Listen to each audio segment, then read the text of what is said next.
کہ صلاح الدین ایوبی نے ان لوگوں کی نظریں بھانپ لی تھی یا نہیں، وہ استقبال کرنے والے اس ہجوم میں بچہ لگ رہا تھا۔ البتہ جب وہ ناجی کے سامنے مسافر کے لیے رکا تو ایوبی کے چہرے پر تبدیلی سی آ گئی تھی۔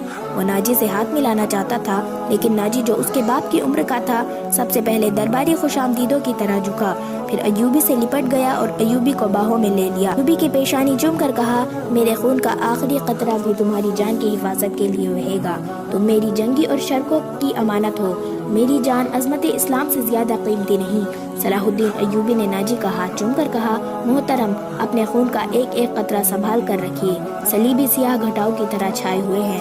ناجی جواب میں صرف مسکرایا، جیسے صلاح الدین ایوبی نے کوئی لطیفہ سنایا ہو۔ صلاح الدین ایوبی اس تجربے کار سالار کی مسکراہٹ کو غالباً نہیں سمجھ سکا۔ ناجی فاطمی خلافت کا پشوردہ سالار تھا۔ وہ مصر میں باڈی گارڈز کا کمانڈ ان چیف تھا۔ 50,000 تھی اور ساری کی ساری نفری سوڈانی تھی۔ یہ فوج اس دور کے جدید ہتھیاروں سے مسلح تھی اور یہ فوج نیجا کا ہتھیار بن گئی تھی، جس کے زور پر وہ بے تاج بادشاہ بن بیٹھا تھا۔ وہ سازش اور مفاد پرستی کا دور تھا۔ اسلامی دنیا کی مرکزیت ختم ہو چکی تھی۔ صلیبیوں کی بھی نہایت دلکش تخریب کاریاں شروع ہو چکی تھی۔ زر پرستی اور طائش کا دورہ تھا۔ جس کے پاس ذرا سی بھی طاقت تھی اسے وہ اپنے اقتدار کے تحفظ کے لیے اور دولت سمیٹنے کے لیے استعمال کرتا تھا۔ سوڈانی باڈی گارڈز فوج کا کمانڈر ناجی مصر میں حکمرانوں اور دیگر سربراہوں کے لیے دہشت بنا ہوا تھا۔ خدا نے اسے سازش ساز دماغ دیا تھا۔ اسے اس دور کا بادشاہ ساز کہا جاتا تھا۔ بگاڑنے میں خصوصی مہارت رکھتا تھا۔ اس نے صلاح الدین ایوبی کو دیکھا تو اس کے چہرے پر بالکل اسی طرح مسکراہٹ آ گئی جس طرح کمزور بھیڑ کو دیکھ کر بھیڑیے کے دانت نکل آتے ہیں۔ صلاح الدین ایوبی اس زہر خون کو نہ سمجھ سکا۔ اس کے لیے سب سے پہلے زیادہ اہم آدمی ناجی ہی تھا، کیونکہ وہ 50,000 باڈی گارڈز کا کمانڈر تھا اور صلاح الدین ایوبی کو اس فوج کی ضرورت تھی۔ صلاح الدین ایوبی سے کہا گیا کہ حضور بڑی لمبی مسافت سے تشریف لائے ہیں، پہلے آرام کر لیں۔ تو اس نے کہا، میرے سر پر جو دستار رکھ دی گئی ہے میں اس کے اہل نہ تھا۔ اس دستار نے میرا آرام و میری نیند ختم کر دی ہے۔ کیا آپ حضرات مجھے اس چھت کے نیچے نہیں لے چلیں گے جہاں فرائض میرا انتظار کر رہے ہیں؟ کیا حضور کام سے پہلے طاعت پسند نہیں فرمائیں گے؟ اس کے نواب نے پوچھا۔ صلاح الدین ایوبی نے کچھ سوچا اور ان کے ساتھ چل پڑا۔ لمبے تگڑے کبھی ہیکل باڈی گارڈز اس عمارت کے سامنے دو کھڑے تھے جس میں کھانے کا انتظام کیا گیا تھا۔ صلاح الدین ایوبی نے ان گارڈز کے کدبت اور ہتھیار دیکھے تو اس کے چہرے پر رونق آ گئی، مگر یہ رونق دروازے میں قدم رکھتے ہی غائب ہو گئی۔ وہاں 4 نوجوان لڑکیاں جن کے جسم میں زہد، شکن، لچک اور شانوں پر بکھرے ہوئے ریشمی بالوں میں قدرت کا حسن سمایا ہوا تھا، ہاتھوں میں پھولوں کی پتیوں سے بھرے ہوئے خوشنما ٹوکریاں اٹھائے کھڑی تھی۔ انہوں نے صلاح الدین ایوبی کے راستے میں پتیاں بکھیرنی شروع کر دی اور اس کے ساتھ وف کی تھالی پر تعاوض و رباب اور شہریہ کا مسحور کن نغمہ ابھرا۔ صلاح الدین ایوبی نے راستے میں پھولوں کی پتیاں دیکھ کر قدم پیچھے کر لیا۔ ناجی اور اس کا نائب اس کے دائیں بائیں تھا۔ وہ دونوں جھک گئے اور اسے آگے چلنے کی دعوت دی۔ یہ وہ رواج تھا جسے ہندوستان میں مغل بادشاہوں نے رائج کیا تھا۔ صلاح الدین ایوبی پھولوں کی پتیاں مسلنے نہیں آیا تھا۔ صلاح الدین ایوبی نے ایسی مسکراہٹ سے کہا جو ان لوگوں نے پہلے کم ہی کسی کے ہونٹوں پر دیکھی تھی۔ ناجی نے کہا، ہم حضور کے راستے میں آسمان سے تارے بھی نوچ کر بچھا سکتے ہیں۔ صلاح الدین ایوبی نے کہا، اگر میری راہ میں کچھ بچھانا چاہتے ہو تو وہ ایک ہی چیز ہے جو میرے دل کو بھاتی ہے۔ نائب نے کہا، آپ حکم دیں، وہ کون سی چیز ہے جو حضور کے دل کو بہلاتی ہے؟ صلیبیوں کی لاشیں۔ صلاح الدین ایوبی نے مسکرا کر کہا، مگر فوراً ہی اس کی مسکراہٹ غائب ہو گئی۔ اس کی آنکھوں سے شعلے نکلنے لگے۔ اس نے دھیمی آواز میں جس میں قہر اور عتاب چھایا ہوا تھا کہا، مسلمانوں کی زندگی پھولوں کی سیز نہیں۔ جانتے نہیں ہو صلیبی سلطنت اسلامیہ کو چوہے کی طرح کھا رہے ہیں، اور جانتے ہو کہ وہ کیوں کامیاب ہو رہے ہیں؟ صرف اس لیے کہ ہم نے پھولوں کی پتیوں پر چلنا شروع کر دیا ہے۔ ہم نے اپنی بچیوں کو ننگا کر کے ان کی عزت روڑ ڈالی ہے۔ میری نظریں فلسطین پر لگی ہوئی ہیں۔ تم میری راہ میں پھول بچھا کر مصر سے بھی اسلام کا پرچم اتروا دینا چاہتے ہو۔ اس نے سب کو ایک نظر دیکھا اور دبدبے سے کہا، اٹھا لو یہ پھول میرے راستے سے۔ میں نے ان پر قدم رکھا تو میری روح کانٹوں سے چھلنی ہو جائے گی۔ ہٹا دو لڑکیاں میرے راستے سے، کہیں ایسا نہ ہو میری تلوار ان کے اتنے دلکش سنہرے بالوں میں الجھ کر بیکار ہو جائے۔ حضور کا حکم سر آنکھوں پر۔